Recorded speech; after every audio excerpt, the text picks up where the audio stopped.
Hello, welcome to the Joe Cortez Show here in Las Vegas, the entertainment, the boxing capital of the world, and everything else. There's so many things that are happening in Las Vegas. First of all, I want to welcome back again my co-host, Shirley Stevens.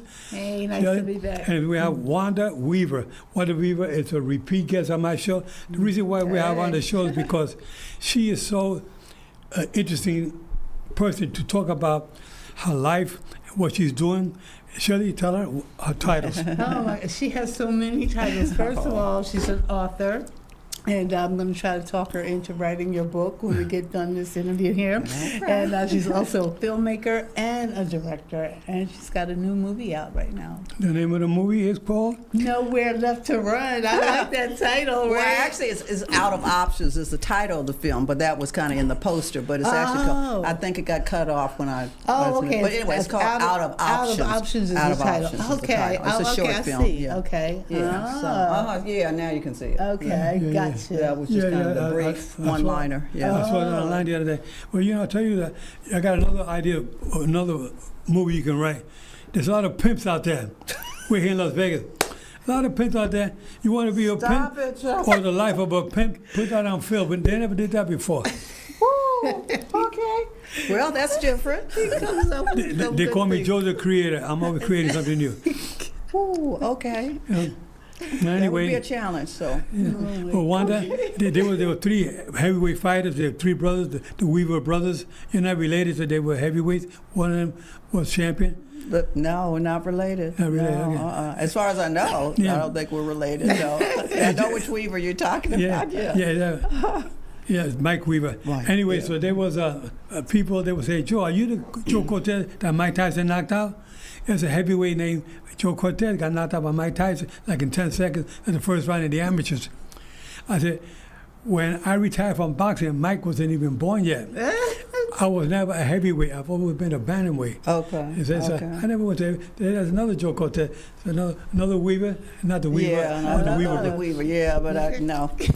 My knowledge, no relationship. Yeah, no relationship. But you're a fighter in life. Exactly, I am. Like that's what we have to do, you know. And you keep your guards up. Keep moving on. There's a lot of guys, a lot of people out there talking about they can knock you out with one punch, whatever. Don't believe that. You keep your guards up and you're ready to defend yourself. Ready for anything. And do it, but do it the right way. Yeah. Do it in a kind, loving way. When people say, you know, that person's a fighter, but they do it with love and caring and humble. And give back. I think that's pay it forward. Give back to paying it forward. That's so important. There you go. Very important. Okay, so tell us a little bit about what's your next Well, move. You know, this is a short. It's called Out of Options. It's a political thriller, and it's going to be shown the last weekend of this month at the Las Vegas Black Film Festival. It's a lot to say, but anyway, the Black Film Festival has been around for like 13 years, right. And I think they're pretty much situated at Suncoast Hotel and Casino, and they've been doing that for a while. So anyway, I applied, and they said, "Oh, you're a nominee, and we're going to,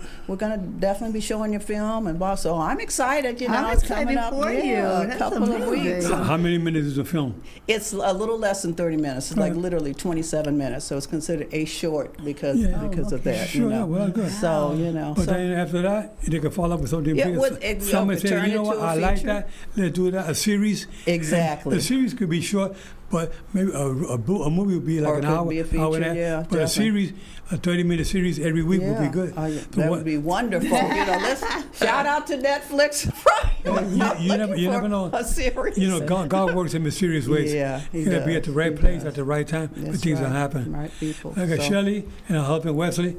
Then there was the one where she was an airline stewardess with Pan Am moves around, and then here she is as a top singer. I know. In Las Vegas. In Las Vegas, the entertainment capital of the world, and they did so much with singing throughout these years.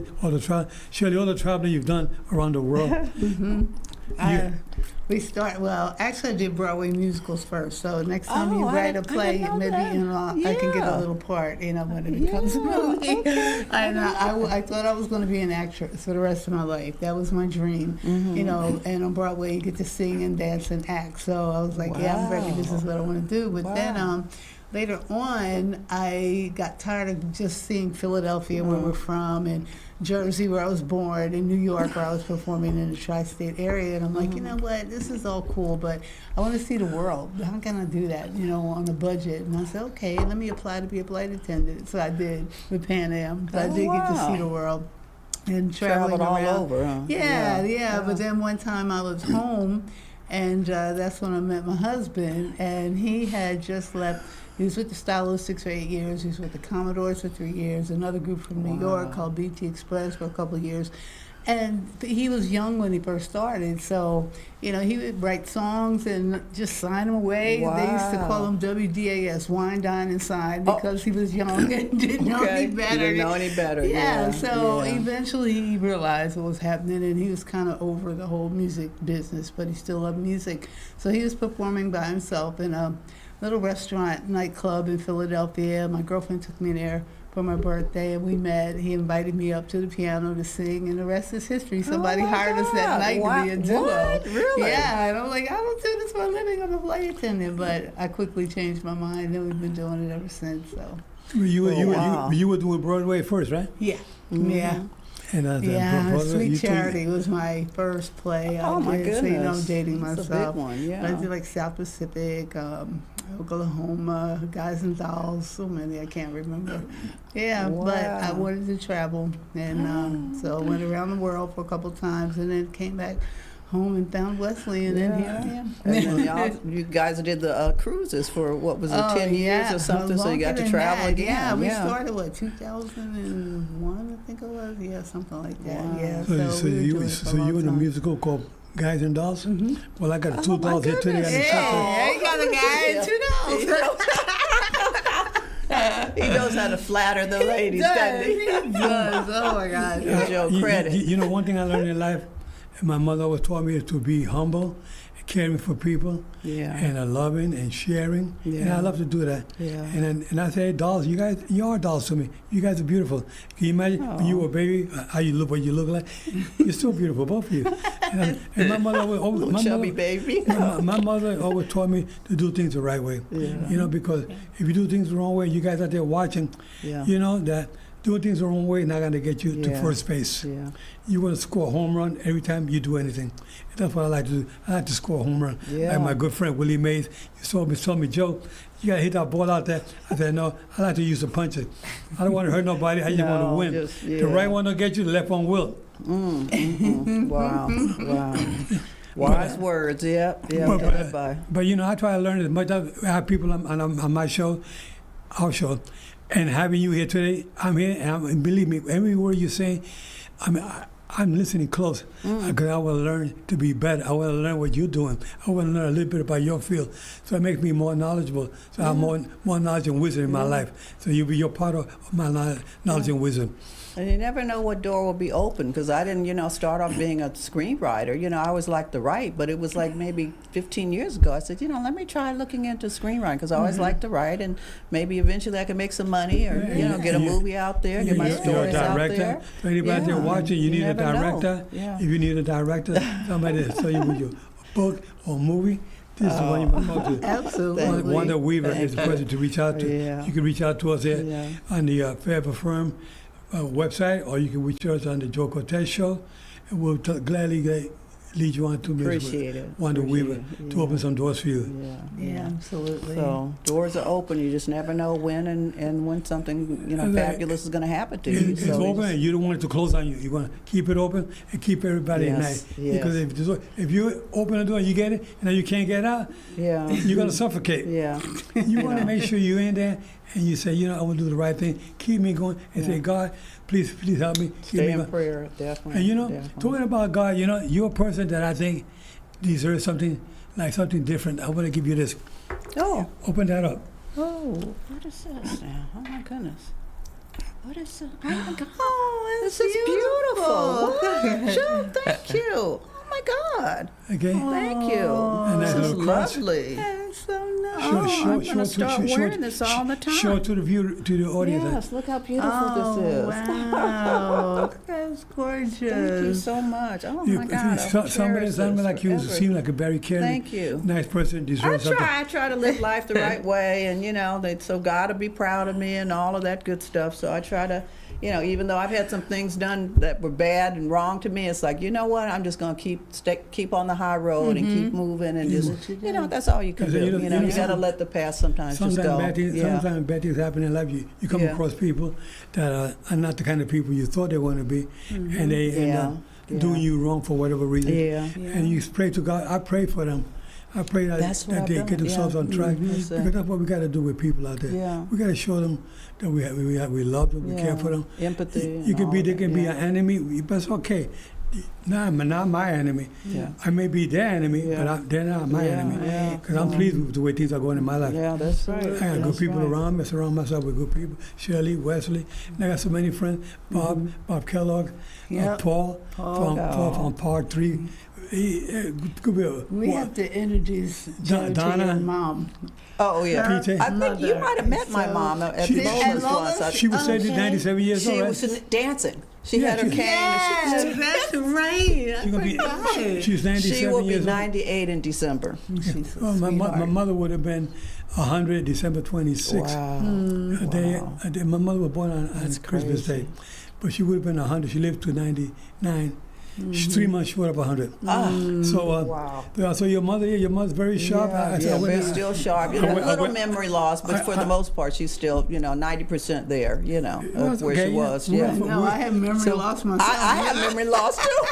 I got to write things down. I said, where'd I put my keys? I know. It's like, what did I come into this room for? Where I forgot. I do it all the time. Where's my glasses? You're right. I know I put them there. And I hate that. I hate it, but it's part of life. And they tell me, they don't walk away from that. If you put it, they don't walk away. Okay? But that's where life is. But you know what? I still got a little spark in the old flash. Yes, he does. I still remember a lot of stuff that I remember just about everything. That's why we got to get this book written, girl. Yeah, when you get time. Because you have a story. I know you have a story to tell. I got stories behind me. I know you do. I come from Spanish Harlem in New York, not too far from where Sugar Ray Robinson, the greatest fighter of all time, in my book, the greatest fighter of all time. He used to park his convertible pink Cadillac in front of his bar in Harlem. Wow. And I lived about 2 miles from there. Isn't that something? And it was very nice to see people in life like that. I remember being around Willie Mays. Willie Mays and I, we used to hang out day and night in Puerto Rico. And another guy I used to hang out with was Johnny Bench, the catcher for Cincinnati Reds. Oh, okay. I used to hang out with Joe DiMaggio, who married Marilyn Monroe. Right. And I have a friend, a guy in New York, Bob Guccione, who owns Penthouse Magazine. Okay. He wanted me to be his office manager. He said, Joe, I want you in Puerto Rico working at the manager at the El Conquistador Hotel. He said, but I need you in New York. He was a guest. He said, I need you in New York. I've seen you operate the way you operate here. Can you work with me in New York? I said, gee, I was thinking about going back to New York, but not this soon. I was already like 7 years, almost 8 years in Puerto Rico. I started as a front desk clerk, and I worked my way up real quick. Wow. So anyway, he said, Joe, I can use you in my New York office. And I said, well, okay, what can we set up a day? He said, can you come in? He gave me a date. I could go to New York. He flew me up to New York. I got there. The reason why I'm bringing this up, because we're talking about celebrities. So he took me he said, come up to my home. It was a brownstone home on 51st Street and 5th Avenue. And right there was Bob Guccione's penthouse, not penthouse, brownstone apartment. And he said, come on in. I walked in, blue. The room was all blue furniture, velvet blue furniture. The walls were like a light blue. They had a mirror on the wall, big mirror, and a big white piano. He said, Joe, you know who this apartment, this house used to belong to? I said, who? He said, Judy Garland. Stop it. Judy Garland. So he was a friend. But, throughout the El Conquistador Hotel, I got to meet a lot of celebrities. It's always nice to meet good people out there. And I try to pay it forward, helping other individuals. I share all the things that happened to me in my life. I shared with Shirley and Wesley, a lot of things. When I met Wesley, her husband, he went crazy. He said, you a boxing referee? That's one of my favorite sports. You tell the story when Oh my God, we were performing. Oh, actually, we were just having dinner at a place that we did perform at on occasion. And so Wesley was facing the door, I was facing him, and we were having dinner there. We weren't supposed to be performing or anything that night. So anyway, we were having dinner, and all of a sudden he's like gasping for breath, and I'm thinking he's choking. Wesley? Yeah, and having a heart attack. He's like, and I'm thinking, what's wrong? He goes, I said, you okay? What's wrong? You having a heart attack? You choking? What? He goes, no, you won't believe who just walked in the door. And I'm like, well, who? Who can make you look like and feel like this, right? And he goes, Joe Cortez. And I'm like, great. Who's Joe Cortez? And then he got mad at me. He's like, I showed you him a million times when we watched boxing together. That's Joe Cortez. I was like, oh, yeah. Like, oh, my God. Oh, wow. Excuse me, you know. Exactly. So then Joe came in, and then the owner of the restaurant asked us to come up and sing a song. The owner performed there with his band on this particular night. And he goes, why don't you come up and sing a song? Group. Oh, Yeah. okay. And so, anyway, so we went up on stage after we got done dinner, and while Wesley was giving the band the song and the key and everything, I realized Joe was sitting like right in front of me, like right in center stage. So I told everybody in the restaurant, I said, well, you know, back in the day, my husband was with the Stylistics. He was 14 years old. He wrote a very beautiful song. Wow. They got him a Grammy Award nomination called You Make Me Feel Brand New. Oh, man. So I'm going to dedicate it to Joe Cortez, who's sitting right in front of me, because you made my husband feel brand new tonight. That's so and after cool. that, it was just That like is love at cool. first sight. We all became so I just close. got connected there, and you have been friends ever since. Ever since, Isn't yeah. that something? Yeah. And then we Wow. Very Then we special were doing night. our show like we're doing today, but I was doing my show without her. And then when I started thinking, I said, you know, think to myself, it would be good if I get Shirley to be my co-host. You know, she has a great personality. Yeah. People seem to like her. She's known already, very pretty. I said, you know what, Wesley, I want your wife to be my co-host. What do you think? Oh, man, really? And then I asked her. Yeah, we've been together for a little over a year. Oh, isn't that something? Almost wow, two. Yeah. really? Yeah, it's probably like 2. Well, I've been doing my That's show fabulous. I've been on a podcast for over 8 years, 9 years, maybe even 10. Okay. When I first started podcasting. Right. And then I said one day, you know, I want to do something where I can help people out there watching, people that need some help, and you know who you are. And we try to bring love and caring and understanding on our show. Yes, We don't try to absolutely. be the big shot. We want to be normal, like Shirley, yourself, Yeah. and Wesley. Man, Wesley, he's as big as he's a big teddy bear. And he's so kind, so loving. And we want you guys to try to be like us, caring and loving, understanding. There is a God, and I believe in God.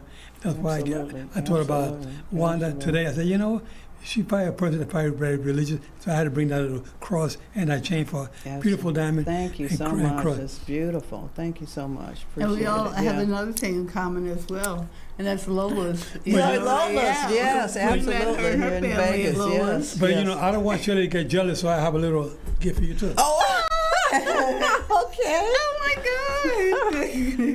Wow. Oh, Ooh. thank you. This is Yes. absolutely beautiful. Yes, isn't that lovely? Oh, my goodness. thank you. Oh my Yeah, God. a little Thank you cross. so much, Joe. I appreciate I'm it. wearing it wasn't tonight. When I expecting go to work to Lola's, Yes. I'm wearing it tonight. Ooh, oh look the way my it sparkles. Yes. I'm gonna Oh, wear this yes, tonight. girl. God. Yes. Oh my God. Thank you. Absolutely fabulous. Aw. So, yeah, but That's I sweet. believe in God too, and I think, you know, God kind of shows us a path sometimes, Yeah. and that's why I started writing stories, thinking, you know, I want to write stories that make people feel and that impact and make people think about the world and kind of what we're living in, and just kind of reassess things and say, well, maybe I can be a little kinder, maybe I can be a little more empathetic. You know, what have you. you Yeah. really want to learn how to be kind and caring, you got to talk to our director here, Rick Manning. He's one of the nicest guys you ever want to meet. The Oh. first day I met him, I said, this guy, he's like a brother. Yeah, Anything I can do to please him, make him happy. He recuperated from some illness he had recently. He's almost like 100%. He's about maybe 75% right now. Okay. But he's getting there. Yeah. Like I told him, I've had every family member, I'm sure everybody here watching, has had some kind of a cancer in the family. I've had it. My wife's had it. My daughter's had it. Yeah. People in the family. And I had a nephew, unfortunately, a nephew of mine passed away this morning, you know, from cancer. He had brain cancer. They went through his spine. Oh, wow. And he passed away. He was only 55 years young. rough. And his father, my youngest brother, passed away a month ago. So we've been going through a tough time, but you know what? God is good, and God knows what He's doing. All the time. They're gone for a purpose, and all I can say is that we will try to do the best we can to help you guys out there, to keep you guys on the right track, feeling good about yourself and feeling good about others, and pray to God to keep you on the right track. Yeah, absolutely. That's the difference. Yeah, that's the difference. Yeah. A lot of people don't have the heart that we all have. We just have to pray for them. You just have to, that's right. Even your enemies sometimes, you know, and I've done that before. Yeah. You know, somebody who really did me wrong is like, you know what, I'm still going to pray for them. I don't have an enemy. I don't have enemies. Yeah, yeah. I'm their enemy, but they're not my enemy. There you go. You know, yeah, that's the right mindset. That's the best mindset. Because a lot of people say, you know, they hate you for whatever reason, and no reason. Sometimes it's jealousy. You know, right. jealousy. Well, you said it. I didn't say it. You said it. But that's one of the reasons. 99% of the time is jealousy because they can't get to first base. You know. And when they want what you have, or you know, I hate whatever. the ball. I score a home run in mostly everything I've done in my life. Yeah. Great. But these guys can't get to first base. Yeah. They can't get, and they say, "What the hell going on?" So now all of a sudden, I'm the bad guy. So they may want people to believe that I'm the bad guy because they can't do what I do. Yeah. My accomplishment. Yeah. You know, one thing, when I won my 6 Golden Glove championships, I won six of them. I never got cut. I never got knocked down. I never got no broken hand. It came out clean. 43-2 as an amateur. Then I turned pro, and I was 18-1 as an amateur. And the one loss I had to a guy named Georgie Foster from Toledo, Ohio, in Madison Square Garden, I lost a 6-round fight to him, all because stupid me, I was young, and the doctor said, "You can't fight today, Joe. You have to," when I went for my pre-examination, pre-health and fight, for the day of the fight. In the morning, we did the weigh-in, the examination. The doctor said, "Joe, you can't fight. You got the flu. You got high temperature. You got like 108 degree, 110 degree." Yeah. He said, I think it was 105. He said, "Joe, you can't fight." I said, "Wow, what?" He said, "You can't fight. We can't take any chances." So they scratched me up. My brother Mike was fighting. My brother fought that night as well. And so I called the guy up. I said, the matchmaker, Duke Stefano. I said, "Mr. Stefano," he passed away years ago, over 30 years ago. "Mr. Stefano, I'm calling because I feel good again. I feel like I can fight. Can you put me back on the card?" He said, "Joe, but the doctor said you couldn't fight tonight." I said, "Yeah, but I feel good now. My temperature went down." He said, "Well, come on down and see what happens." I went down. They took my temperature. The doctor said, "Well, your temperature went down. You sure you want to fight?" "Yeah, I want to fight." And I was in there fighting. After 2-3 rounds, I get weak. I didn't get dropped. I didn't get hurt, but I lost the decision. That was my only loss. Yeah. So Georgie Foster, if you're still alive, you're still watching out there, I want a rematch. I may be old, but I still got a little. The right one will get you, the left one will. Determined. Oh my God, that's too funny. Yeah, but sometimes got to fight through it. But these are the ways that I've gone through life. Where Bob was waiting for Penthouse magazine, he showed me that apartment that Judy Garland lived in the house there. I kept the piano, the furniture, and the mirror. You see that mirror there? You read her book. She took a bottle, which you got drunk one, and she took a bottle, and she broke that mirror. So when I came here, he said, "I replaced that mirror because I read the book." He said, "I knew about her." So I put that mirror, a big mirror, like maybe 30 by 30 mirror. Oh my goodness. White frame mirror on the blue wall, and the furniture all velvet blue, and the white piano. And I'm sitting in the spot, and I'm saying to myself, "Wow, this is amazing." Judy Garland, because you know, I used to love her music and her plays on Broadway. I forgot the plays. She was a talent. She was truly a talent. Her daughter was a talent too, right? Liza, Liza Minnelli, yeah. Could sing and dance, could do it all, really. Dance, sing, and perform. But I got to meet a lot of good friends. Denzel Washington and I became good friends. One day he said, we was at the fights one day, and I said, "How you doing, buddy?" He said, "Hey, Joe." He said, "I got a fighting tonight." I said, "Really?" I said, "I'll watch him." It's a heavyweight fighting on the card, on Mike Tyson's card. He was fighting on the undercard. He wasn't fighting Mike Tyson, thank God. Anyway, this kid fought and he lost. It was a 10-round heavyweight fight. I forgot his name. I walk into the dressing room in the back. I go to the restroom before I did my main event. I'm walking in there, and Denzel Washington said, "Hey, Joe, come here, Joe. Question. I fired. You see, I fired or lost. You can tell us what you saw, your opinion." Yeah, I said, well, he looked like he fizzled out after 6 rounds. He didn't have it. You know, he was either not feeling well, because I remember or lost his energy or something. Either not feeling well, or he he didn't train properly. He had the stamina to go to 10 rounds. He told the trainer, you see, listen to Joe. Joe knows what he's talking about. That's what Del Sol just said. I said, Del Sol, can you do me a favor? Can you take my phone? I had a daughter in a wheelchair for about auto accident. She's a quadriplegic. You mind talking to her? Say, give her a couple of words of encouragement. He took my phone. He walked away. I couldn't find him for 20 minutes. He was on the phone with my daughter, Cindy. I said, oh, my God. He came back. I said, Joe, I got to meet him in person one day.